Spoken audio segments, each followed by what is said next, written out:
Good afternoon, everybody. How you doing? It's me, Paddy from Across the Shuck, and you are very welcome back to the channel. So today, what I'm going to talk about is trappers and my love-hate with trappers, because it's not a pattern that I've loved, and I know so many people like them and think they're fantastic knives, and I get it. You know, I get that you've got two full blades or a single blade, but usually a longer blade, so they're so useful. But I just couldn't get on with the very thin blades on them.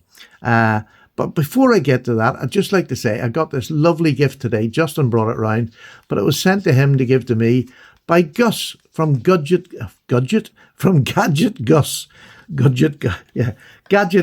YouTube channel. And he's a friend of mine, and met him a couple of times over in England when we were at the show. He's just a lovely gentleman. And look at this beautiful brass, machine engineered. Isn't that just beautiful? It moves. It is gorgeous. The cartouche is lovely and clear. And it's just so well done. It's a sort of little knife that, you know, grandpas used to have for cutting their pipe tobacco, doing that sort of thing. You know, cleaning out a pipe that had done it, because you got a main blade for use, and then you have a little small pen blade. Which I just think they're such a lovely thing. And this is razor sharp. Honestly, you see during today, this is going straight in my pocket today in this wee slip that I have. It's fantastic because it's a little small knife, easy to slip out of your pocket, but you put it in there and then it's locked in. And it doesn't take 2 seconds to get out to cut something. I just absolutely love it. So Gus, thank you so much. Really, really appreciate it. I do collect these wee knives. You know, I'm not a mad collector, but I have a lovely collection now of small knives, and this one is going straight into it. I love it. So please head over to Gadget Gus, give him a wee subscribe. As long as you like his channel, always watch somebody's channel, but you'll not be disappointed. He's such passion for his knives, and I just love that about his channel. So tell him Paddy sent you, and again, thank you very much. It brightened my day. You know, a simple little gift like that really does brighten your day. So thank you, thank you, thank you. Now, what I was going to talk about today is trappers and my love-hate relationship for trappers. Super knives. You know, if you want a two-bladed work knife, it's it. It's definitely a cracking knife for doing it. My thing with the trappers is they usually have two long blades, but they're usually very slim. And it never sits with a big handle. Do you know what I mean? For my eyes, it never fits my eyes, never has done. Now, I kept this one in my collection, and another single-bladed one, which we'll talk about later. But I've had this one for years. It's an old Rough Rider one. It's got the black blades on it, stone-washed. It's lovely. Do you know what I mean? It's lovely. It's got a nice swedge on it. Lovely blade. I don't like the two opening. I just never see the point in that. It's just silly. Stop doing it. Whoever does it, stop it. It just detracts from a blade. That lovely long pull, or even the half moon, just keep one of them. But you can see what I mean. The very slim, tender blades. And it seems to be like that with most trappers. Then you get a spay blade usually, which I love a spay blade. And I mean, I've tested a Rough Rider trapper. You see, for cutting boxes, this thing is an absolute monster. It goes through, and I'd actually done a video years ago when I'd done a cut test on boxes with this. It's an absolute beast. 440A, that's all it is, and it just cuts and cuts and cuts because it's got such a slim. You see how slim that is? And for me, for a large blade, it's too thin. It just doesn't fit my eyes. I'd be frightened of it bending or twerking. You know what I mean? It just, I don't know, just irrational thoughts of a knife person. But I always kept it in my collection because it's nice. I love the bone. I love the copper on it. It's a lovely looking knife. Really nice looking knife. And the other one I've had in my collection for years is this beautiful knife. This is a single-bladed trapper made by Shatton Morgan quite a while ago. Beautiful fit and finish on it. This is when Queen were really at the top of their game. This is a beautiful. It's slim, but with that swedge, it's a bit deeper here. It fits with the handle, a much slimmer handle coming up to the blade. And I just love the stainless steel and these lovely double ring bolsters pinched, and at the bottom just a plain bolster but stainless steel pins. It's an absolute beauty. Now I believe this one is in carbon, so it's probably 1095, and you can tell I've had it for years, no marks on it. This is my pretty knife. This is for my gentleman knife, going out somewhere, at a wedding or something. I just love this in my pocket. It's big enough to do everything I want, but yet elegant enough not to scare people. The blade from tip to hilt is under 3 inches. Just a beautiful, beautiful piece of cutlery. Centered, just beautiful. The only thing Queen did not do to perfection was putting the shields in. You can see there's a bit of a dip there, but that cover material, just that wood, is just beautifully done and polished. I just adore this knife. It was only one of 30 in this pattern, so it's a keeper and always will be a keeper. So once I'd got them two in my collection, I was quite satisfied. I didn't feel as if I needed anything else. And then last year I got another little fizzy buzz with them, and I bought quite a few last year. Starting with this one, and I bought this one more because of it was an Uncle Henry, and I didn't have a large Uncle Henry, so I wanted to get it. Just beautiful, and it's in the old carbon steel. Skinny blade. You see what I mean about skinny? To me, that just, it doesn't look in proportion. Now, everybody's eyes are different as far as knives goes, and I accept it if that's not to you. Again, another, I don't know what it started out as, a sheep's foot or a pen blade. I have no idea. But, it's a long, slim blade. Great for slicing. Super little knife. And I think I bought that off Slippy. Beautiful knife. And then I got this one. And this is when things started to change my mind. I'm not sure if it was this one, but this is the reason why the trapper started to come into my psyche. I got this one and opened it up. Long, slim blade. This is a mini trapper, so it doesn't look too out of... In fact, it looks quite... It's got that more Turkish upswept. It looks the right size for this size of a knife for a mini trapper. I was happy, but the pièce de résistance on this one is this. It's got the second blade is a beautiful Wharncliffe, and you can see with the size of this knife, it is the perfect size of a blade.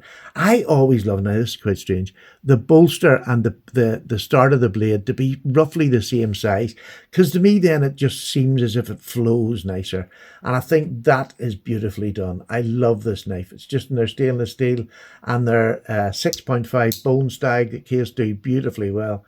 I love this knife. Absolutely beautiful knife, and I love it. Then I got a beautiful Boker slim trapper, much the same as my but I got this one to be a user. If I'm going out for a meal or anything, this is what I'll take out to eat my steak. Now, I haven't been out for a meal since I've got it, and that's the truth. I have used it, you can see, in the house just for cutting a bit of meat up, a bit of steak, well, just bits of meat, a chop or something. I've used it. It's a beautiful blade, and it's an 01 tool steel, heavily stone washed and bleached. I just think it is a stunner. And again, it's a slim profile of a knife that just meets that blade, doesn't look out of place on it. So I'm just getting a bit picky with the blades that I'm going to have on my trappers. Hence, I don't have a whole lot of them. I've now got a collection. I've got over 5. I've got 7. Then last year, or this year was it, Rosecraft bought out this trapper. Well, oh my good gosh. This is amazing, this knife, is all I'm going to say. It is amazing. The fit and finish is impeccable. The lovely shield on it, stainless steel, and then you have the main blade. This is one of the nicest blades I've seen on any trapper pattern. Look at that. Do you see how the neck of the knife body itself comes onto the blade? That just looks amazing. Super, super knife. I love this blade in D2 as well. So a really amazing working knife. And the walk and talk on that would just blow my mind away. Oh, other side. And then the spay. Now, come on. Look at that for a spay. Again, that same thickness here, but it actually swells out. There's a beautiful big swedge at the top of that there. It is absolutely stunning, is the only word I can describe it. It is stunning and a fantastic working knife with both blades. That to me is if you want to say, give me the shape and give me the blades of your perfect trapper, that's as close as I've got, to a perfect trapper. In normal knives, in normally priced knives.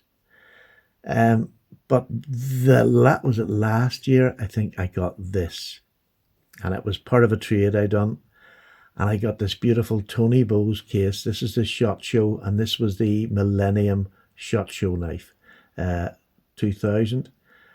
Look at that beautiful Federal shield. This bone is as sumptuous and as lickable as any bone I have got. It is beautiful. Fit and finish, really nice. It actually, I thought it was a wee gap there, but I think it's just a bit of oil that's come out. No, there's maybe a little slim line up there. Not going to bother me. But the main blade, let's get that out and see what it's like. This is a slim end of a knife, but it has that where it joins on, and to me it looks proportional to the knife with that swedge. It's just a gorgeous clip point blade. Beautiful, beautiful clip point. And this one's in RWL 34, is it? Let me just check what it is. I know it's on here somewhere. It is ATS 34. So a beautiful steel to have on. And the walk and talk on this, the centering is just immaculate on both blades. This is a high-end Tony Bowes knife that he took so much great delight in making with case. And then look at this for a Skinner. Isn't that the most gorgeous Skinner blade? Come on. You've got the swedge nearly, 3/4 of the length of the blade. It has got the most beautiful belly and keeps the tip away from anything that you're slicing. I just think this is by far my favourite trapper. It is beautiful. But I'm going to tell you, for two-bladed trappers, that Rosecraft at, 60 odd quid, that is an absolute killer. If you want to get a real good working trapper with good thickness in the blades, that's a working knife to me. This is a work of art. It is beautiful. This is a sort of knife I'll carry when I'm going to meet knife friends, because it is just a beautiful. What case can do, and what they could really do all the time. This is beautiful. It is stunning, and it's lifted me. So when I'm looking for trapper knives now, I'm really going for the blades. I want blades that fit my eye. And when you get that, then the trapper pattern is just an exciting pattern, and I'm enjoying collecting them. So to go from 2 to 7 inside a year, I'm definitely liking them. And I will be looking for more that I like with different blades on them than the standard trapper pattern blade. There you go, folks. That's my little trappers. Again, a big thank you to Gus. Please like, subscribe and comment. You have no idea how much it helps me. And we've just passed 14,000 there. So again, thank you so much for all my subs. Really do appreciate every single one of you. And what do you think on trappers? Tell me down below what you think of them. Do you like them? Is there a reason why you like them or don't like them? Let me know. It keeps me intrigued to what other people like. For me, it's been a slow burner. Once I realised what I wanted, it then becomes easy. And I really enjoy it. And that little pen blade that Gus sent me, that is from CJ Johnson, Western Works Sheffield. So again, it's keeping my British manufacturers, the older manufacturers, in the forefront. I love collecting my British knives. So there you go, folks. Take care. And if you'd like to help the channel and make me eternally grateful, if you go down below in the description and maybe put the price of a cup of tea or a cup of coffee in there, there's my PayPal's there and the directions how to do it. I'd be really, really appreciative. It would just help me buy some more of these knives that I can show you. Take care. Paddy's away. All the very best. Bye-bye now.